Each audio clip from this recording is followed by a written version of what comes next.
to, okay, so for the lesson plans, I have to use Moreland's lesson Yes, plans. that's what I figured. Yes, Yep. and those 2 lessons are great because they have the objectives for me Yes, already. most of our and the materials goals. do now. Yeah, so I just need to, write down Plug about them in, the yeah. formative assessment, student diversity. I mean that this is great because I kind of know something already, Yeah. and I can just put this now. Yeah. And as far as the differentiation, I think I will just observe how you deal with them on Monday. Yep. And then I have some formative assessments, and I think the math packets also have some formative assessments. We will have a formative of this unit the following week, March, not next week, the week after, like that Tuesday. Okay. That means that they won't have their summative assessment yet, right? Or do you count exit ticket as a summative assessment?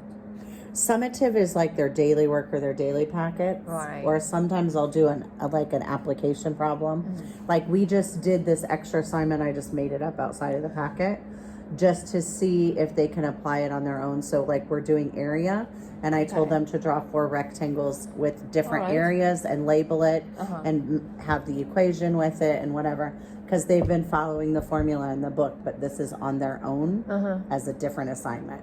And so that would be like a small summative to me, to where I can check if they can apply it on their own without following a sample in the book or the directions. So something like that maybe. Or I might pick a number of problem on their page of the day. And then that's when I walk around and look whether they're successful at it or not. And usually those are the ones that say the word explain it. So usually, my summative would be more on the spot or in the thing, instead of like a separate, like, here's a check-in. But like next week, this Friday, we have what's called a mid-module review. So that's halfway through. And that's kind of like a summative to check to see if they're understanding up to this point before we move into the second half of the unit. So this Friday, we'll give them a math summative. Okay. And then the formative will be, or opposite. And then at the end of the unit on March, May, let me look at the dates. You start next week, and that's lesson 13. There's only 16 in this thing.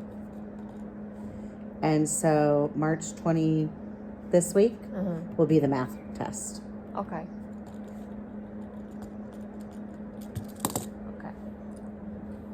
Alrighty. I looked at our schedule. I wanted to bring this up to you too. So I wrote out all the dates last night. If you're going to end on June 3rd, then June 4th would technically, or week 4 would be spring break for us. Right. I would have to make a video ahead. Okay. I was just going to say, you're just going to work that out to where I'm saying 4 will be part of 3 and part of 5, right? Okay. Because when I looked at the schedule, I got down here and I was like, wait, that's June 5th. That's too late. Okay. Perfect. When does the summer break start this year? June 15th or 16th. Okay. Yeah. So looking way ahead, in the part that you're doing most of the teaching, that's the beginning of our new unit. So that's actually great because you're launching all the new information and things like that. So a lot of those lessons are very formulated and very, very clear on your standards and things like that. So that'll be good during those weeks. Right. Okay. One class is 40 minutes, right? Yeah. Okay. Math is anywhere from 40 minutes to an hour. Okay. It's supposed to be 60 minutes for math. Okay. I will finish the rest. Okay. Yeah, do you have any questions on it? Not really. Okay. Yeah. It kind of helped that I subbed for Jamie like just 2 weeks ago because we basically just did the same thing. Oh, good. Yeah. Okay. Let's see. I think that's probably all. Oh, right. And we also need to discuss about the rubric system. I looked through all of that last night. That's the first week. I brought all your paperwork to my doctor last night, and then I was there for 4 hours, so I had lots of time to read all of your things. Yeah, I hate doctor's appointments. But I really do hate it. I know. But I did not watch her video. I started it this morning, and Derek. So differentiation happens in different ways. Sometimes it's by moving kids. So sometimes I'll just have a kid sit in a chair instead of on the carpet if they're not handling it. I'm like, you need to sit here. Sometimes it's about like just drawing sticks Right. instead of calling on kids, because then they never know if you're going to call on them. The problem with that is some kids get really nervous and shy about it if they don't know. It keeps the kids that are off task a little more aware that you might call on them. But also the shyer kids might panic. So just be ready if you pull a shyer kid and you think that they might not know the answer, you kind of like rephrase the question where you're almost giving the answer as you're saying it.